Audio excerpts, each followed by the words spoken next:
Pour bien suivre cet exo, je recommande de revoir les premiers et éventuellement le deuxième exercice d'introduction aux notions de potentiel et de courant. D'accord? Après ça, on verra la notion de puissance. Pour l'instant, on va finir celui-là. Il s'agit, on a un circuit, il s'agit de trouver tous les courants qui circulent là-dedans, dans toutes les branches, et le potentiel à chaque nœud, à chaque point de connexion. D'accord? On y va. La première étape consiste à préparer le circuit. Et pour préparer le circuit,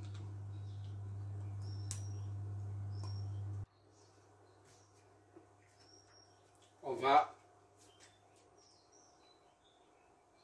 numéroter les points de connexion. Disons ici c'est 1, ici c'est 2, ici 3, et là c'est 0. Le même point c'est 0. Aussi, O plutôt que 0. Bon, O, 0 c'est la même chose pour l'instant. Maintenant, on va noter les potentiels.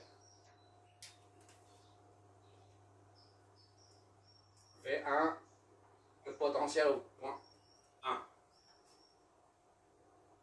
V2, V3, potentiel au point 3. VO, potentiel au point O. Ici, idem. VO, ici c'est pareil, VO. Voilà. Et on adopte un point de référence 0 volt comme masse commune du circuit. D'accord? On prend ici VO égale à 0. Ce 0 volt permet de calculer tous les courants et tous les potentiels. Tous les potentiels et tous les courants sont menés par rapport à ce point de référence, le 0 volt. Maintenant, il s'agit de supposer le courant. On suppose un courant qui sort d'ici, I0. D'accord?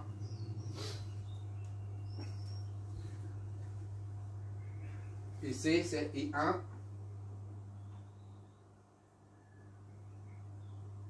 Voilà. Là, c'est I2. I3, descend ici. I4, descend ici. I4, voilà. D'accord? On vérifie si les courants sont cohérents, si le sens des courants sont cohérents. I0 monte ici, là, se scinde en deux. Il n'y a pas d'embouteillage, il n'y a pas de bouchon. Et après, ça, I5 ici.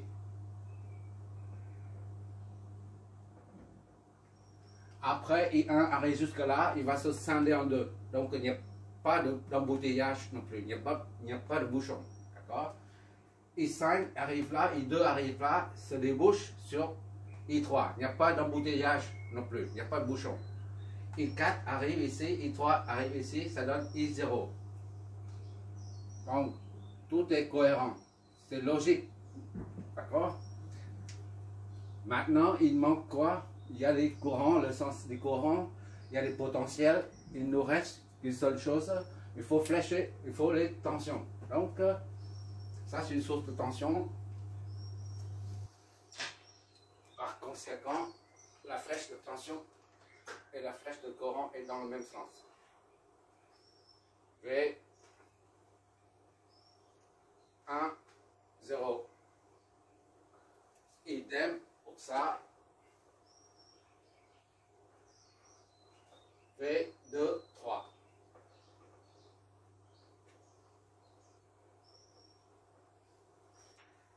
sont des récepteurs, les flèches de tension et de courant s'opposent. V1, 3. Ici,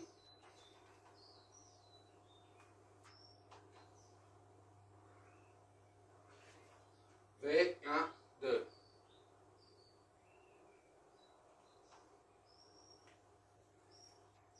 Ici, récepteur, c'est les deux flèches s'opposent. V2O. V20. D'accord? Qu'est-ce qui reste ici? Les deux flèches s'opposent. Grand récepteur V3, 0. V30. Voilà, tout est terminé. La phase de préparation est terminée. Maintenant, on va attaquer. On va poser les équations. On remarque ici V10. Déjà, on a tout de suite V10 est égal à la tension aux bornes de la source de tension VA, c'est-à-dire 10 volts. Or, V10 est égal à V1 moins V0 est égal à 10, soit V1 moins V0, c'est 0, est égal à 10. Et par conséquent, V1 est égal à 10 volts. C'est là, c'est le premier potentiel trouvé. D'accord? À ce niveau, c'est 10 volts. Maintenant, on va appliquer la loi d'Ohm pour les autres potentiels. V est égal à RI. On ne cherche pas le midi 14h, on attaque tout de suite avec la loi d'Ohm. D'accord? On applique ça à chaque élément récepteur. Il y en a 4.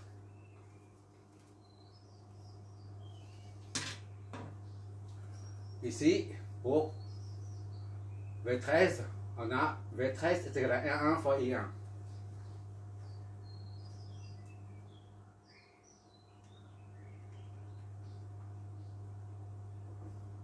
Or V13 est égal à V1 moins V3. Le tout est égal à R1 I1. Soit I1 est égal à V1 fois moins V3 sur R1. D'accord? V1 moins V3 sur R1. Or, V1 est égal à 10. Donc, I1 est égal à 10 moins V3 sur R1. D'accord? Bon, on remplace tout de suite parce que c'est les petits nombres. Ou bien, I1 est égal à 10 moins V3 sur R1, c'est 4. Voilà, notre première équation. Quand les nombres sont petits, on remplace directement. Maintenant, on applique la loi d'Ohm à cet élément récepteur. V est égal à RI. V12 est égal à R2 fois I2.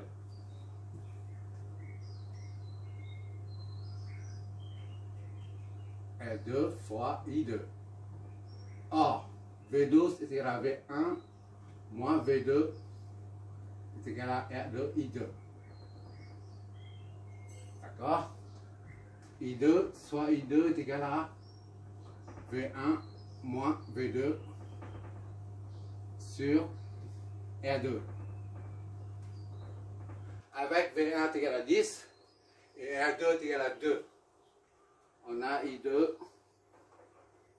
est égal à 10 moins V2 inconnu sur V1 sur R2. R2 c'est 2. Voilà. C'est notre deuxième équation. On va faire ça. Troisième, on applique la loi d'Ohm à cet élément récepteur. V est égal à I. U est égal à VI. V20 est égal à R3 fois I3. Ah, j'aurais eu un 6. C'est bien cadré. Ok, c'est bon. On peut continuer. V10. On est I2. Bon, ici. V20 est égal à R3, I3. V20 est égal à R3 fois I3. V20 est égal à V2 moins V0 est égal à R3, I3. Soit I3 est égal à V2, d'accord, moins V0 sur R3. Avec V0 est égal à 0 et R3 est égal à 8, on obtient I3 est égal à V2 moins 0 c'est 0, d'accord, sur R3. R3 c'est 8. C'est notre troisième équation. Et le dernier élément, on va appliquer toujours la loi d'Ohm à cet élément récepteur. V est égal à I. V30 est égal à R4 fois I4.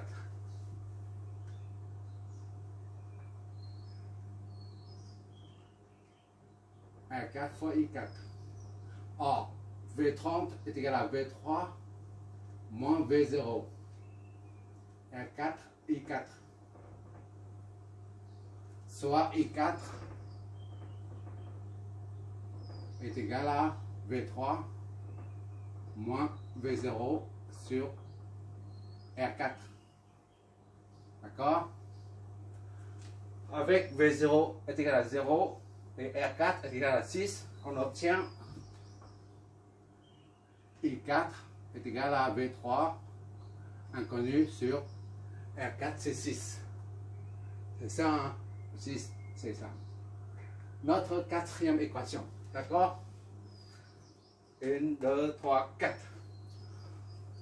On a une seule équation qui contient un potentiel qui est V1. Il nous faut deux autres équations parce qu'il faut trouver V1, V2, V3, les trois potentiels. Ça c'est connu, ça c'est connu, ça c'est connu. Il faut trouver trois potentiels et on déduit les courants. Pour l'instant, on n'a qu'une seule équation qui contient V1, d'accord? Il faut deux autres équations contenant V2 et V3. Et pour ça, on va utiliser la loi des nœuds. Ah. Non, on va faire ça.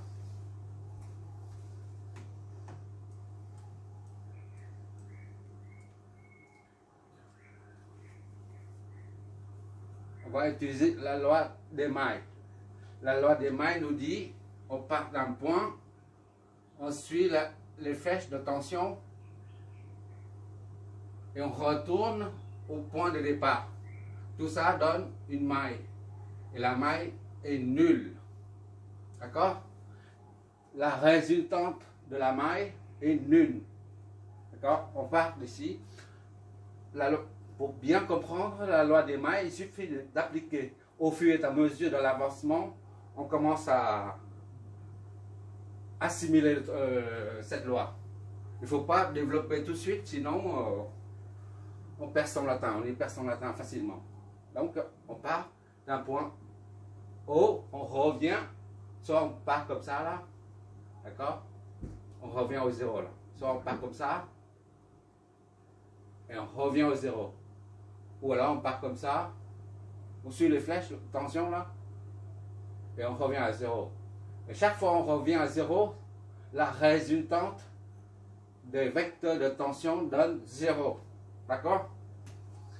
Bon, on va pratiquer. La pratique facilite la compréhension. Trop de théorie, c'est pas bon. Bon, on part de 0 là. On suit la flèche de tension V20. Quand on suit la flèche, on met plus. On va dans le sens de la flèche, on met plus, V20. D'accord? On tourne à droite. On va dans le sens opposé de la flèche V23. On met un moins. Dans le sens de la flèche, on met un plus. Dans le sens opposé de la flèche, on met un moins. Moins V23. Et on descend ici pour revenir au point de départ 0. On va dans le sens opposé de la flèche, on met un moins. Moins V30. Et tout ça, ça, la somme des trois donne 0. Voilà, la fameuse loi des mailles. Bon, je mets loi des mailles.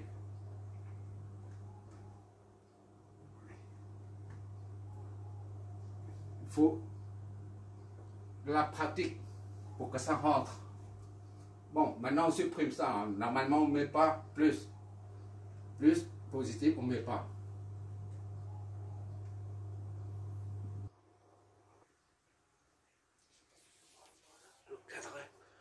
Le cadrage, c'est bon. Bon. On remarque que V23, c'est connu. V23 est égal à, c'est la tension aux bornes de la source VB. D'accord? Or, la source VB fait 5 volts. V3 est égal à 5 volts. On met V2, 0 c'est V2, moins V0. D'accord? Moins 5 volts. Moins V3. V30 c'est égal à V3 moins V0. Tout ça est nul. Je fais toujours. Ok, encore une dernière ligne.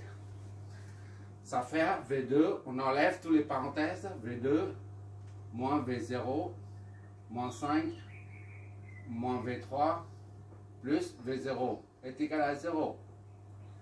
Et par conséquent, ça simplifie, même si on ne le simplifie pas, c'est pas grave, parce que ça c'est 0, ça c'est 0. D'accord? C'est là. V0 est égal à 0. Donc il nous reste V2 moins V3, V2 moins 5 moins V3 est égal à 0. Finalement, V2 moins V3 est égal à 5. D'accord? Là, on appelle A. L'équation A. Là, l'équation B. D'accord?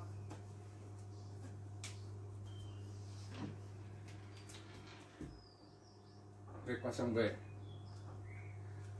J'ai un problème de cadrage. Ok, c'est bon.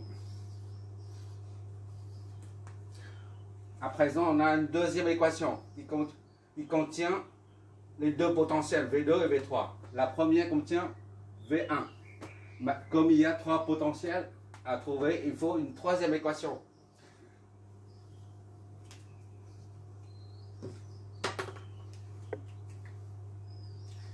Et pour ça, on remarque que ici, I0 arrive là. Il est scindé en deux. I0 scindé en deux. C'est-à-dire I0 est égal à I1 plus I2. C'est ce qu'on appelle la loi des nœuds. Des nœuds. I0 est égal à I1 plus I2.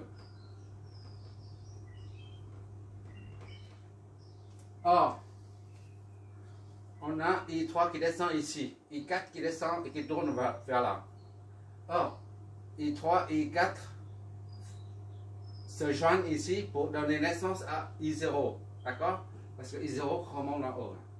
Autrement dit, I0 est aussi égal à I3 plus I4.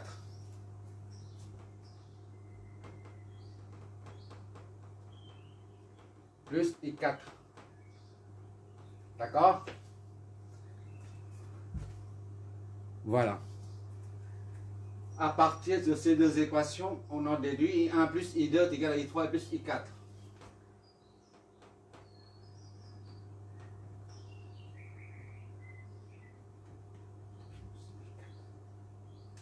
D'accord? Bon. Il suffit maintenant de remplacer I1, I2, I3, I4 par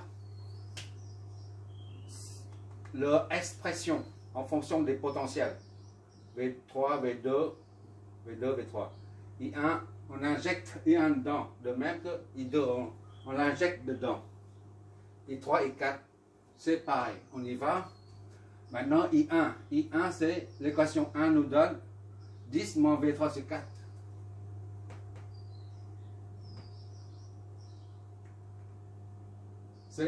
Ça représente I1. Maintenant, plus I2. I2, ça vient d'ici. 10 moins V2 sur 2.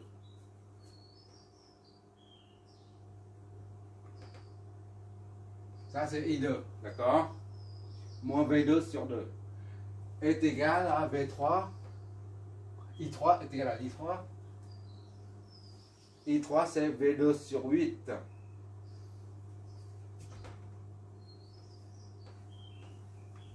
Plus I4. I4, c'est V3 sur 6.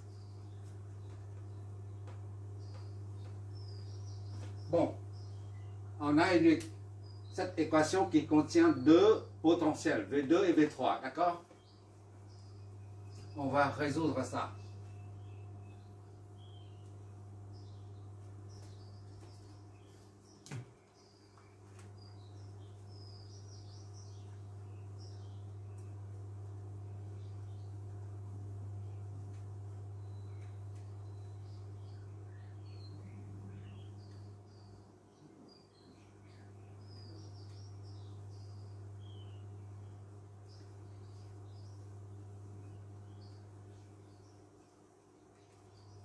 Le dénominateur commun, c'est combien?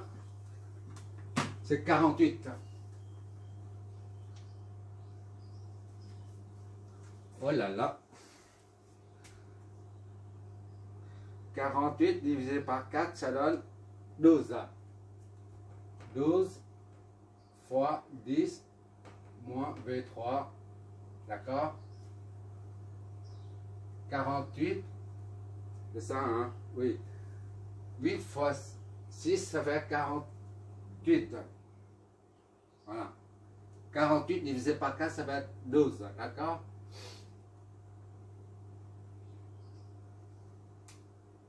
Ici, c'est 24.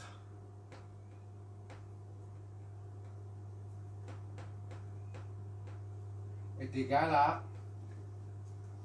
6 V2 plus 8 V3. Comme ça, la nouvelle équation, on s'est débarrassé du dénominateur commun qui est 48. D'accord? On a débarrassé ça. Bon, il suffit de multiplier 120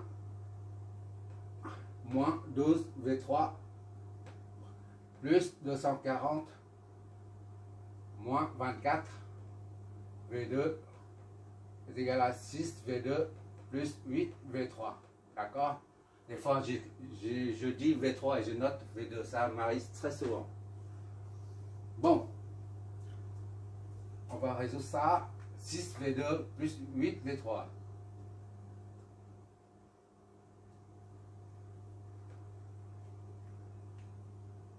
Plus 20. 12 V3 plus 24 V2, ça plus, ok, est égal à 120 plus ça, 360. Voilà.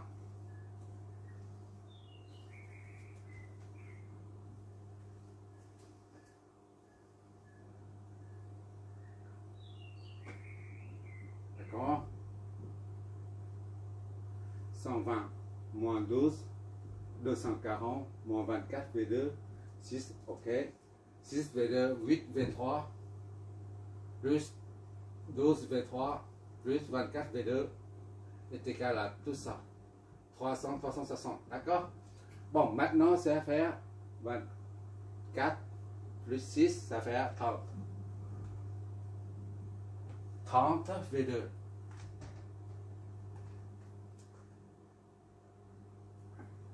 Plus 20 V3 est égal à, c'est ça, hein, 20 V3, 360. notre équation C. Voilà. Maintenant, on a les trois équations qui contiennent ce qu'on cherche, c'est-à-dire les potentiels. La première équation, c'est ça, deuxième et troisième. Bon. La première équation, on va remettre ici. A nous donne 1 V1. Il n'y a pas de V2, donc plus 0 V2. D'accord? Il n'y a pas de V3. Plus 0 V3 est égal à 10. L'équation B nous donne 0 V1. Il n'y a pas de V1.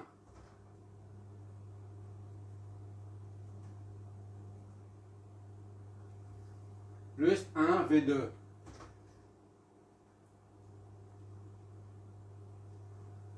Moins 1 V3 est égal à 5. On essaie, dans la mesure du possible, d'aligner les inconnus. Comme ça, on peut identifier les coefficients.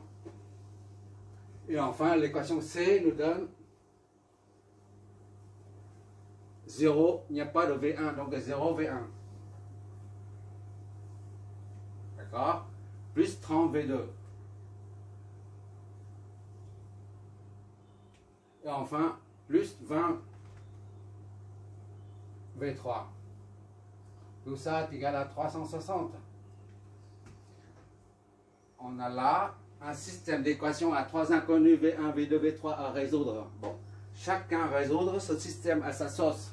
Il n'y a pas de sauce piquante qui est meilleure que la sauce mayonnaise. Ou la mayonnaise est meilleure que la sauce piquante, aigre, douce. Chacun a sa sauce. Moi, j'utilise la méthode matricielle. D'accord? Il fait tellement chaud là en Asie, là. 38 degrés facilement. Bon, on va former la matrice. 1, 0, 0, 0, 1, moins 1. 1, moins 1. 0, 30 et 20. Voilà.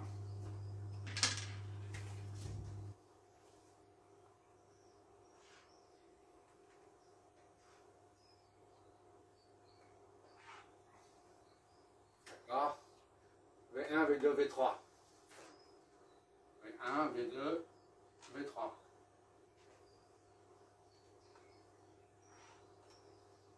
C'est égal à 10, 5. 360.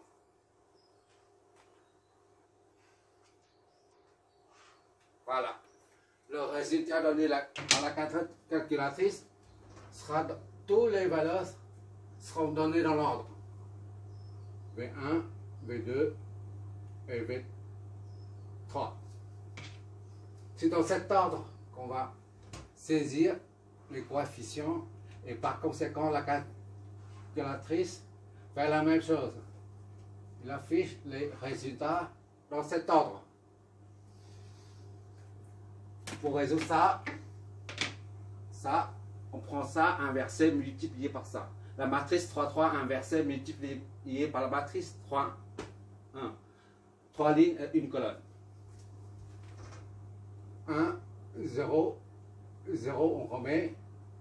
0, 1, moins 1, 0, 30 et 20. Et 20.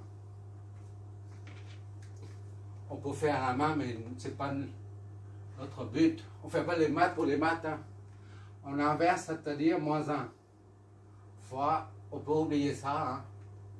La calculatrice est assez intuitive.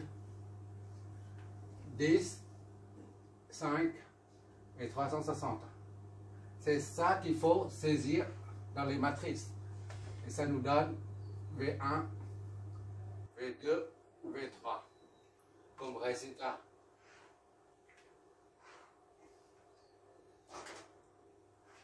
Ça, le résultat, c'est ici. On va voir tout ça. On va saisir tout ça. Je dis, hein, pour résoudre cette équation, chacun a sa sauce. Il n'y a pas de meilleure solution. Matricielle, 3, 3, 1, 0, 0. 0, 0.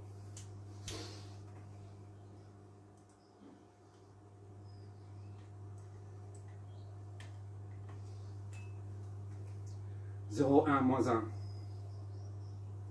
0, 1, moins 1. 0, 30 et 20. 0, 30 et 20.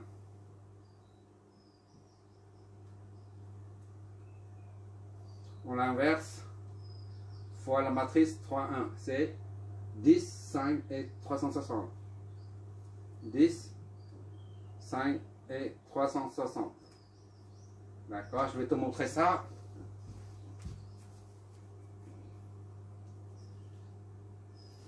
J'espère que... Voilà.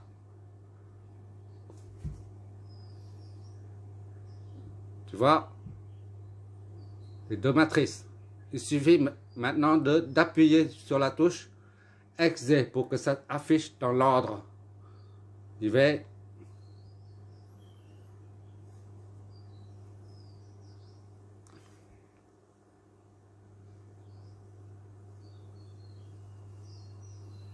Qu'est-ce que c'est? Ben, ok. Maintenant, je vais appuyer dessus.